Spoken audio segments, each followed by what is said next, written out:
गडकरी जी ने स्पष्ट मानना है उनका कि भारत को अपनी ऊर्जा जरूरत के लिए स्वदेशी विकल्पों का अपनाना होगा।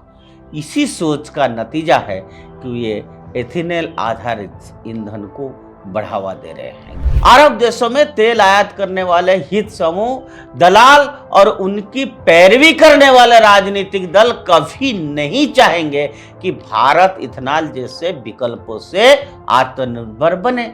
सिंपल बात है, ये सबका समझ आता है और गडकरी जी का नीतियों का सीधा उनकी मुनाफे पर चोट करता है।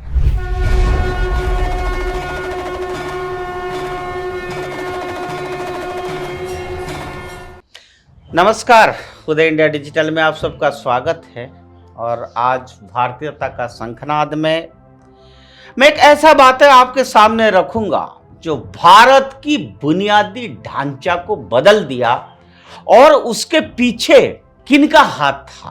ऑब्वियसली कोई देश जब आगे बढ़ता है, इंफ्रास्ट्रक्चर में आगे बढ़ता है, तो उस देश के प्रधानमंत्री को ही श्रेय जाता है, यानी नरेंद्र मोदी को। लेकिन आज रोड,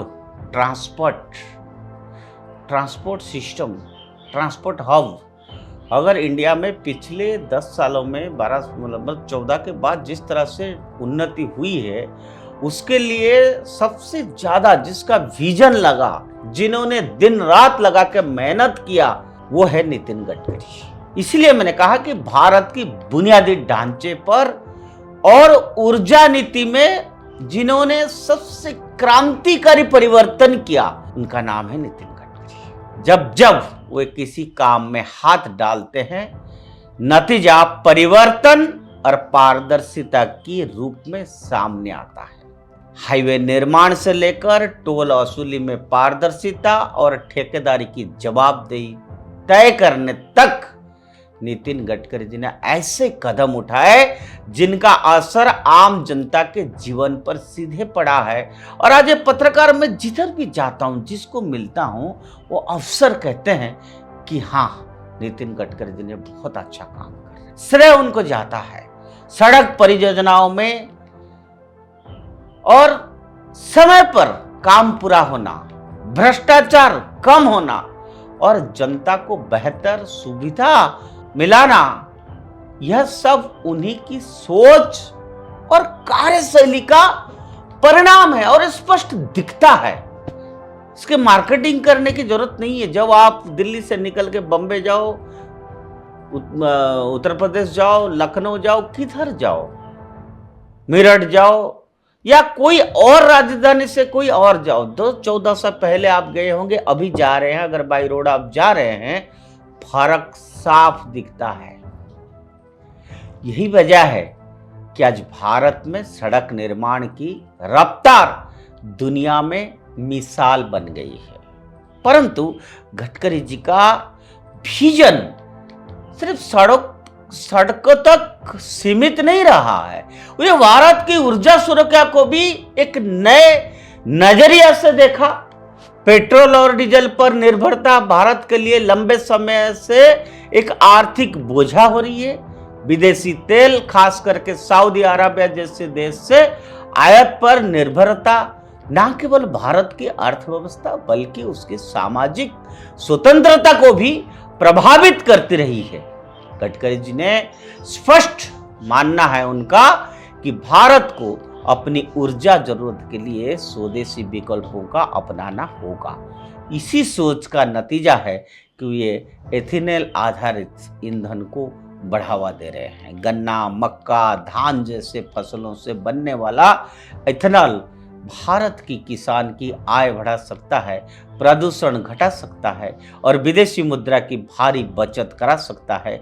यही कारण है कि इथेनॉल को लेकर उनकी मुहिम वास्तव में भारत की ऊर्जा स्वतंत्रता की एक बहुत बड़ी लड़ाई है। परंतु जैसे ही यह विचार जमीनी स्तर पर आगे बढ़ने लगा, अचानक से गडकरी जी और उनके परिवार को लेकर बहुत सारे फर्जी खबर फैलने लगा। सोशल मीडिया में उनके खिलाफ नैरेटिव चलने लगा। असलियत क्या है किसी ने सोचा नहीं। उनकी बेटों के नाम पर कंपनियां की शेयर होल्डिंग को बढ़ा उनको पूरी तरह से बढ़ा चढ़ाकर लोगों ने उसको सोशल मीडिया में प्रस्तुत किया, बदनाम करने के लिए किया, जबकि सच्चाई यह है कि उनकी हिस्सेदारी नगण्य है, मात्र 0.5% है। यह महज एक हास्यास्पद तथ्य है जिसे आधार बनाकर राजनीतिक और व्यावसायिक हितों को साधने की कोशिश की जा रही है। ये संयोग नहीं है, यह सुनियोजित हमला है, क्योंकि आपको मालूम है जब कोई व्यक्ति अच्छा काम करता है तो उसको बदनाम करने के लिए कुछ लोग लग जाते हैं। ये इसी का ही नतीजा है। दरअसल कोई नेता विदेशी तेल लंबी की नींव जो होता है ना, उसको हिला देता है। ऐसे ताकतें चुप नहीं बैठती है। अरब देशों में तेल आयात करने वाले हित समूह, दलाल और उनकी पैरवी करने वाले राजनीतिक दल कभी नहीं चाहेंगे कि भारत इथेनॉल जैसे विकल्पों से आत्मनिर्भर बने। सिंपल बात है, ये सबका समझ आता है। और गडकरी जी का नीतियों का सीधा उनकी मुनाफे पर चोट करता है और इसीलिए वे झूठे दुष्प्रचार और चरित्र हनन की हथियार का इस्तेमाल कर रहे हैं। लेकिन यह समझना होगा कि यह सिर्फ गडकरी जी पर हमला नहीं था, यह भारत की ऊर्जा स्वतंत्रता पर हमला था।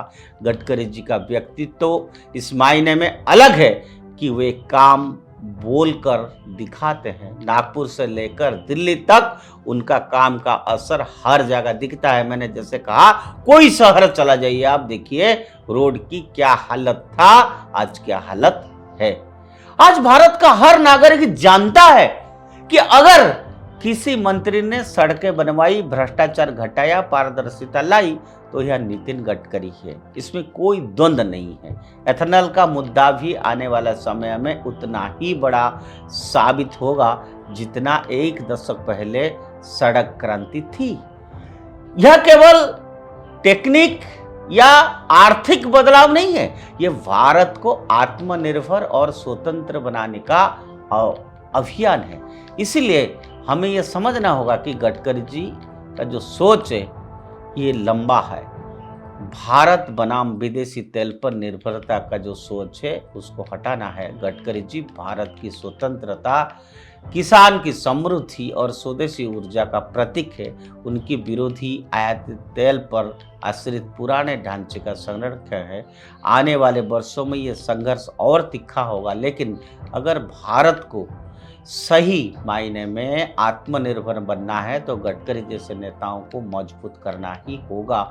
यही कारण है कि आज भारतीयों को यह तय करना होगा कि यह किसके साथ खड़ा है, भारत की ऊर्जा स्वतंत्रता के पक्ष में या विदेशी तेल लॉबी और विदेशी तेल का जो लॉबी है उसके पीछे या उसकी दलालों के साथ। गडकरी जी का रास्ता कठिन है, परंतु भविष्य यही है।